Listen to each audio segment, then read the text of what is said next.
Assalamualaikum warahmatullahi wabarakatuh. Kami dari kelompok 8 akan menjelaskan materi tentang perencanaan pembangunan wilayah. Yang pertama adalah pengertian perencanaan pembangunan wilayah. Definisi dari perencanaan wilayah adalah mengetahui dan menganalisis kondisi saat ini, meramalkan perkembangan berbagai faktor non-controllable yang relevan, memperkirakan faktor-faktor pembatas, menetapkan langkah-langkah untuk mencapai suatu tujuan tersebut, serta menetapkan lokasi dari berbagai kegiatan yang akan dilaksanakan. Perencanaan sebuah wilayah merupakan gambaran perencanaan kecil dari sebuah perencanaan nasional. Hal ini menyangkut pada bagaimana sebuah wilayah dibangun dan dikembangkan, yang tujuan akhirnya adalah meningkatkan kesejahteraan masyarakat wilayah. Fokus utama dalam perencanaan adalah orientasi tentang masa depan dan cara-cara atau metode untuk mencapainya. Walau perencanaan berorientasi ke masa depan, perencanaan juga berorientasi pada masa sekarang. Selanjutnya yang kedua yaitu kaitan perencanaan dan pengambilan keputusan. Perencanaan adalah bagian dari pengambilan keputusan. Pengambilan keputusan merupakan kegiatan inti bagi seorang pemimpin. Kegiatan ini memainkan peranan penting terutama dalam hal melaksanakan fungsi perencanaan, karena perencanaan menyangkut keputusan-keputusan sangat penting dan jangka panjang yang dapat dibuat oleh pemimpin. Pengambilan keputusan adalah memilih tindakan untuk menyelesaikan permasalahan.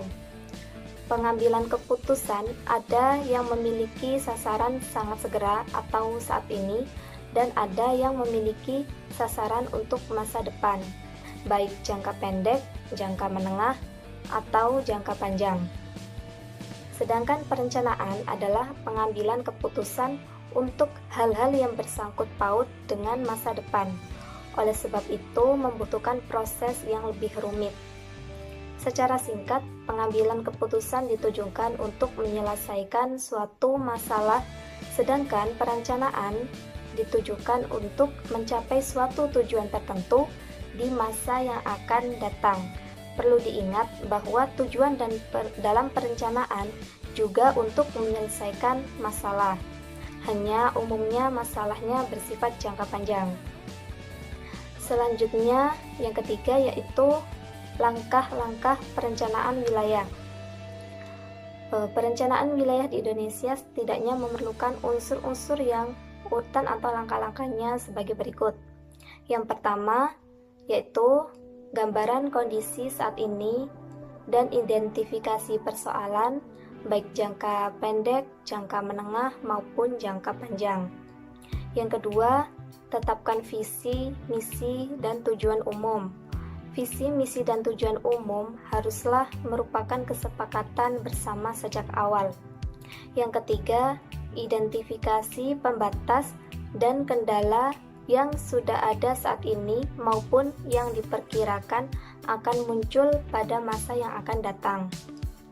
Yang keempat, proyeksikan berbagai variabel yang terkait, baik yang bersifat controllable atau dapat dikendalikan maupun yang non-controllable atau di luar jangkauan pengendalian pihak perencana. Kemudian yang kelima yaitu tetapkan sasaran yang diperkirakan dapat dicapai dalam kurun waktu tertentu, yaitu berupa tujuan yang dapat diukur. Yang keenam, mencari dan mengevaluasi berbagai alternatif untuk mencapai sasaran tersebut. Dalam mencari alternatif perlu diperhatikan keterbatasan dana dan faktor produksi yang tersedia. Kemudian yang ketujuh yaitu memilih alternatif yang terbaik, termasuk menentukan berbagai kegiatan pendukung yang akan dilaksanakan. Yang kedelapan, menetapkan lokasi dari berbagai kegiatan yang akan dilaksanakan.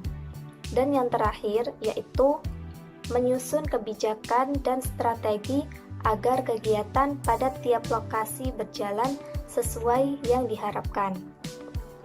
Langkah-langkah yang disebutkan di atas bisa lebih sederhana apabila permasalahannya juga sederhana. Akan tetapi, bagi perencanaan yang cukup luas, langkah-langkah di atas barulah merupakan langkah-langkah yang utama. Sekian dari saya, kurang lebihnya mohon maaf yang sebesar-besarnya. Wassalamualaikum warahmatullahi wabarakatuh. Assalamualaikum warahmatullahi wabarakatuh. Saya Ayu Dwi Nur Afifah, NIM 362, ingin menyampaikan materi selanjutnya.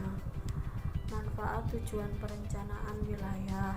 Tujuan perencanaan wilayah adalah menciptakan kehidupan yang efisien, nyaman, serta lestari, dan pada tahapan akhirnya menghasilkan baik oleh pihak perencanaan ataupun oleh pihak swasta. Sifat perencanaan wilayah yang sekaligus menunjukkan manfaatnya antara lain dapat dikemukakan sebagai berikut.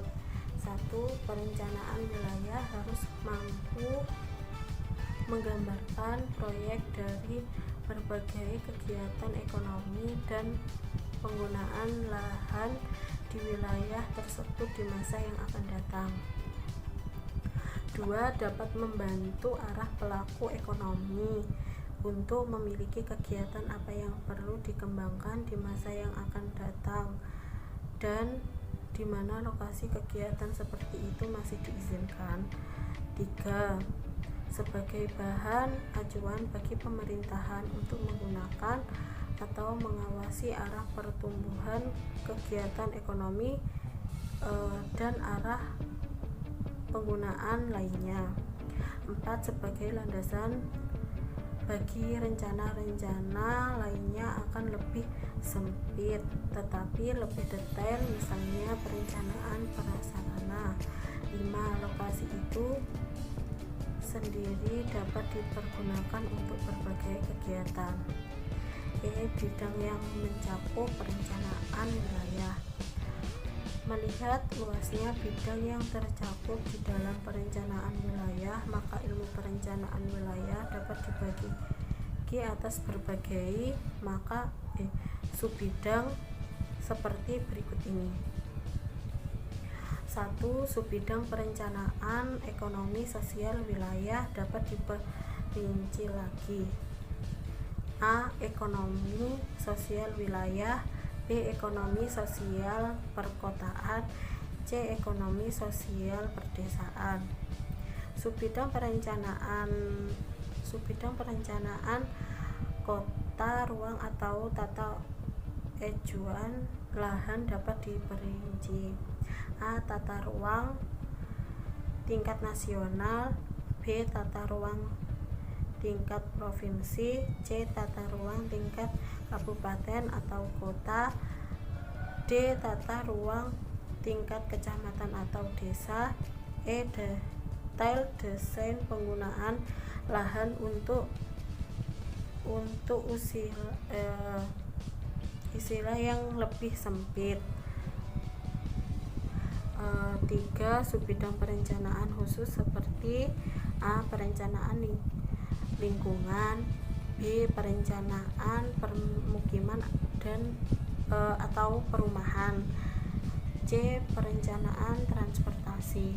4. Subbidang perencanaan proyek step planning seperti A. Perencanaan lokasi proyek pasar. B. Perencanaan lokasi proyek pendidikan. C. Perencanaan lokasi proyek rumah sakit. D. Perencanaan lokasi proyek realistik. E. Perencanaan lokasi proyek pertanian dan lain-lain sebagainya. F. Jenis-jenis perencanaan wilayah. 1. Perencanaan fisik versus perencanaan ekonomi adalah perencanaan untuk mengubah atau memanfaatkan fisik suatu wilayah, misalnya perencanaan tata ruang atau tata guna pemerintahan. 2. Perencanaan alokatif versus perencanaan inovatif. Perencanaan alokatif berkenan dengan menyukseskan rencana umum yang telah disusun pada level yang lebih tinggi atau telah menjadi kesepakatan bersama. 3. Perencanaan bertujuan jamak versus perencanaan bertujuan tunggal. Perencanaan dapat mempunyai tujuan dan sasaran tunggal atau jamak. 4. Perencanaan bertujuan jelas versus perencanaan bertujuan loten. Perencanaan yang dengan tegas menyebutkan tujuan dan sasaran dari perencanaan yang susunannya dapat diukur keberhasilannya. 5. Perencanaan indikatif versus perencanaan imperatif. Perencanaan di mana tujuan yang hendak dicapai hanya dinyatakan dalam bentuk indikasi, artinya tidak dipatok dengan tegas. 6. Top down versus bottom up planning. Apabila kewenangan utama dalam perencanaan itu berada pada institusi yang lebih tinggi, perencanaan pada level yang lebih rendah harus menerima rencana atau arahan dari institusi yang lebih tinggi. 7. Vertikal versus horizontal planning. Perencanaan yang lebih mengutamakan koordinasi antara berbagai jenjang pada sektor yang sama. 8. Perencanaan yang melibatkan seorang secara langsung versus yang tidak melibatkan masyarakat secara langsung. Apabila sejak awal masyarakat telah diberikan dan diajak ikut serta dalam menyusun rencana tersebut.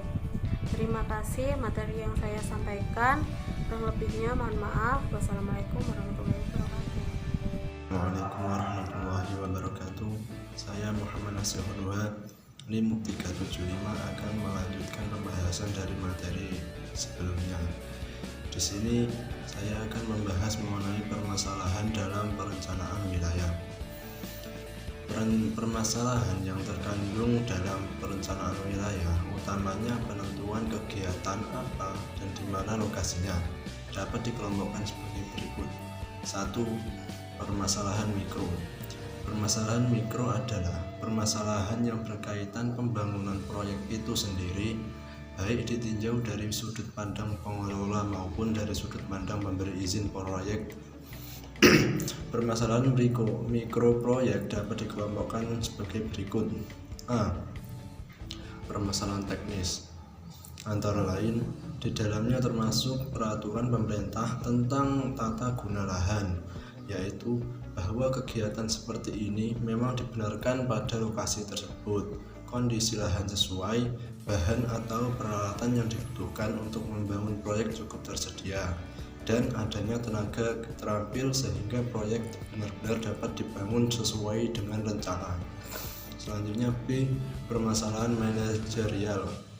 Setelah proyek selesai, proyek apakah akan dapat dioperasikan sebagaimana mestinya? Artinya bahan baku, bahan penolong, tenaga kerja, dan fasilitas pendukung cukup tersedia sehingga tidak menjadi permasalahan dalam pemanfaatan atau pengoperasian proyek. Selanjutnya C. Permasalahan finansial atau keuangan. Apakah terdapat dana yang cukup untuk menyelesaikan proyek dan ada dana operasional untuk kelak mengoperasikan proyek? Apakah lokasi itu cukup efisien ditinjau dari pengeluaran biaya, baik semasa pembangunan maupun setelah pengoperasiannya. Apabila proyek itu ditunjukkan untuk menghasilkan laba, apakah akan diperoleh laba atau pendapatan dari pengoperasian proyek sehingga proyek itu menguntungkan dari sudut pandang bisnis. Selanjutnya D. Permasalahan ekonomi.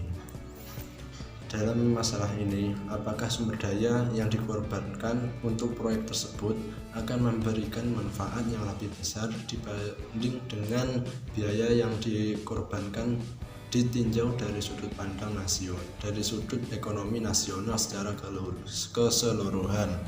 Yang selanjutnya permasalahan dampak lingkungan. Dalam masalah ini, apakah proyek tersebut tidak akan menciptakan dampak lingkungan yang berlebihan baik sewaktu pembangunan ataupun sewaktu pengoperasiannya. Sikap sosial masyarakat. Dalam hal ini, apakah masyarakat dapat menerima kehadiran proyek tersebut? Seandainya proyek itu terpaksa menggusur masyarakat yang sebelumnya telah bermukim atau berusaha pada lokasi itu, apakah masalah penggusuran ini akan dapat diselesaikan dengan baik, yaitu dengan cara yang tidak menimbulkan gejolak bagi masyarakat yang tergusur. Selanjutnya G. Permasalahan keamanan. Dalam hal ini, apakah kondisi wilayah cukup aman termasuk pada lokasi proyek? Keamanan harus terjamin baik dalam masa pembangunan maupun dalam masa pengoperasionalan. Nomor 2, permasalahan makro. Permasalahan makro adalah murni permasalahan pemerintah untuk melihat kaitan proyek dengan program pemerintah secara keseluruhan. Berbeda dengan permasalahan mikro, permasalahan makro sebagian besar menjadi tanggung jawab pemerintah. Permasalahan makro dari penggunaan lahan untuk suatu kegiatan tertentu dapat dikelompokkan sebagai berikut. Yang pertama, kesesuaian lokasi. Lokasi proyek itu harus sesuai dengan daya dukung dan kesesuaian lahan secara makro regional. Kalau sudah ada rencana penggunaan lahan seperti RT/RW atau RUT/RK, maka penentuan lokasi dapat mengacu pada rencana tersebut. Akan tetapi, seandainya belum ada rencana penggunaan lahan yang dimaksudkan atau sekalaupun ada tidak cukup detail atau rinci, maka perencana wilayah harus mengaitkan lokasi proyek dengan kebijakan penggunaan lahan yang baik. Selanjutnya B. Strategi pembangunan ekonomi wilayah. Apabila pemerintah ingin membangun suatu proyek, terutama proyek berskala besar, hal itu harus terkait dengan strategi pengembangan wilayah untuk mempercepat laju pertumbuhan ekonomi di wilayah tersebut. Jadi, perlu dilihat apakah proyek yang diusulkan cukup strategis dan sinkron dengan rencana untuk pengembangan wilayah dan menuju tercapainya visi wilayah. Yang permasalahan ketiga adalah sistem transportasi dan penyediaan prasarana. Harus dilihat apakah penetapan lokasi dapat mengakibatkan sistem transportasi yang tidak efisien. Misalnya, lokasi perumahan yang jauh dari tempat kerja akan mempercepat terciptanya kepadatan lalu lintas yang tinggi dan mendorong terciptanya high cost economy. Lokasi perumahan yang dibuat berseberangan dengan lokasi tempat kerja atau pasar, padahal jalan yang memisahkannya adalah jalan arteri. Hal itu akan memacetkan lalu lintas dan meningkatkan terjadinya kecelakaan karena seringnya terjadi penyeberangan. Yang masalah keempat yaitu sistem pembiayaan pembangunan di daerah. Setelah memperhatikan sarana pengembangan wilayah, akhirnya rencana wilayah sampai kepada program atau proyek yang diperkirakan akan menunjang tercapainya sasaran pengembangan wilayah. Program atau proyek jelas memerlukan biaya yang seringkali melampaui kemampuan dana pemerintah yang tersedia. Oleh sebab itu, program atau proyek yang perlu diberi skala prioritas, namun yang belum sampai pada keputusan akhir, perencana wilayah harus mengetahui tentang sistem pembiayaan pembangunan di daerah. Hal ini disebabkan jenis proyek yang diusulkan harus sesuai dengan sumber dana yang membiayai proyek tersebut. Pembahasan yang selanjutnya adalah keahlian yang dibutuhkan dalam perencanaan wilayah. Profesi berencana, seperti halnya dengan profesi lain, juga sangat dipengaruhi oleh pendidikan dan keahlian di bidang perencanaan wilayah dan kota yang diperoleh melalui pendidikan atau pelatihan yang diselenggarakan oleh beberapa perguruan tinggi atau instansi pemerintah terkait. Berbekal keahlian di bidang perencanaan, seorang perencana menjalankan profesinya bagi kepentingan masyarakat. Dalam lingkup luas, seorang perencana wilayah dan kota diharapkan memiliki kemampuan membantu menetapkan keseluruhan sasaran rencana pembangunan untuk menuju kesejahteraan masyarakat dalam tingkat pembuatan kebijakan pemerintah dan membangun manajemen pembangunan dan membantu manajemen pembangunan. Perencana wilayah perlu bekerja sama dengan berbagai pihak dari disiplin ilmu lain sehingga keseluruhan proses dapat dilalui dan menghasilkan rencana terbaik. Keahlian di bidang perencanaan wilayah dapat dibagi atas dua kelompok, yaitu satu, keahlian di bidang substansi atau metode atau teknik analisis dalam perencanaan wilayah. Yang kedua, keahlian di bidang ilmu sektor sesuai dengan bidang atau sektor yang ikut direncanakan. Dengan demikian, perencanaan wilayah harus menguasai substansi atau metode teknis analisis perencanaan wilayah dan satu atau lebih ilmu sektoral. Seorang perencana wilayah harus menguasai ilmu perencanaan wilayah. Isi ilmu perencanaan wilayah dapat dibagi atas tiga kelompok, yaitu substansi, metode, dan tool.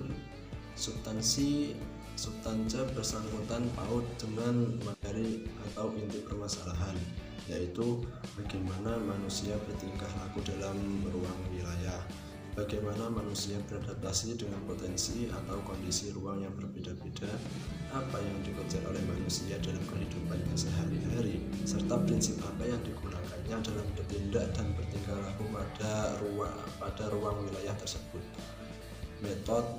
Metode bersangkut paut dengan urut-urutan yang lazim ditempuh manusia dalam menyusun rencana untuk memanfaatkan ruang dan perbaikan kehidupan. Terkadang metode ini sudah ada yang dibakukan, baik dengan ketentuan pemerintah maupun kelaziman yang sudah diterima secara luas. Tool atau alat adalah berbagai teknik analisis yang membantu manusia memantapkan metode perencanaan yang diterapkan. Daftar bidang keahlian ini juga akan dilanjutkan dengan pengetahuan pendukung untuk melengkapi keahlian seorang perencana wilayah. Teori lokasi. Teori ini membahas berbagai prinsip yang terkait dengan lokasi, utamanya pengaruh jarak terhadap tingkah laku manusia. Yang dasar ekonomi, pembangunan dan ekonomi regional sebagai suatu pengetahuan akan prinsip-prinsip yang digunakan manusia untuk berusaha memenuhi kebutuhannya yang terkait dengan ruang. Hal ini dapat digunakan sebagai petunjuk untuk membuat pilihan yang tepat untuk mempercepat laju pertumbuhan ekonomi wilayah. C. Berbagai teknik analisis untuk mengetahui potensi dan struktur ekonomi wilayah menyangkut topik location question, quotient analisis, shift sale, berbagai teknik pengukuran accessibility index dan centrality index, serta teknik perhitungan dan proyeksi perekonomian regional (PDRB). D. Berbagai metode perencanaan wilayah, baik yang sudah dibakukan atau yang lazim digunakan ataupun hasil inovasi sepanjang dapat memberikan hasil yang terbaik dan dapat diterima oleh masyarakat. C. Berbagai alat analisis atau tool dapat dalam perencanaan wilayah, menyangkut topik seperti proyeksi penduduk, model gravitasi, linear programming, analisis statistik, decision theory, berbagai metode pembobot atau skala prioritas, dan berbagai metode kuantitatif lainnya.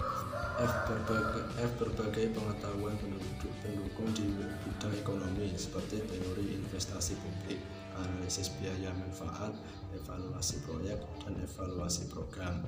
G. Pengetahuan tentang keuangan daerah termasuk sumber-sumber dan metode pembiayaan pembangunan di daerah. H. Pengetahuan tentang kelembagaan daerah, yaitu lembaga mana yang berwenang dan bertanggung jawab untuk masing-masing jenis kegiatan di daerah. I. Pengetahuan tentang karakteristik dan sikap sosial masyarakat terhadap berbagai kegiatan pembangunan. C. Dan yang terakhir, topik-topik khusus seperti tata ruang atau tata guna tanah, perencanaan permukiman, perencanaan transportasi, analisis lingkungan hidup, dan lainnya yang biasanya dijadikan bidang profesi. Keahlian atau pengetahuan yang dikemukakan di atas tidaklah kaku, artinya bisa saja berubah sesuai dengan kondisi tempat dan perkembangan waktu. Topik-topik yang dikemukakan di atas tidak pula berarti harus seluruhnya dikuasai oleh seorang perencana wilayah, karena banyak topik yang merupakan mata kuliah pilihan, sehingga kerjasama di antara berbagai keahlian dalam sebuah tim tetap dibutuhkan. Sekian presentasi dari saya. Apabila ada kekurangan, saya mohon maaf yang sebesar-besarnya. Wabillahi taufiq wal hidayah. Wassalamualaikum warahmatullahi wabarakatuh.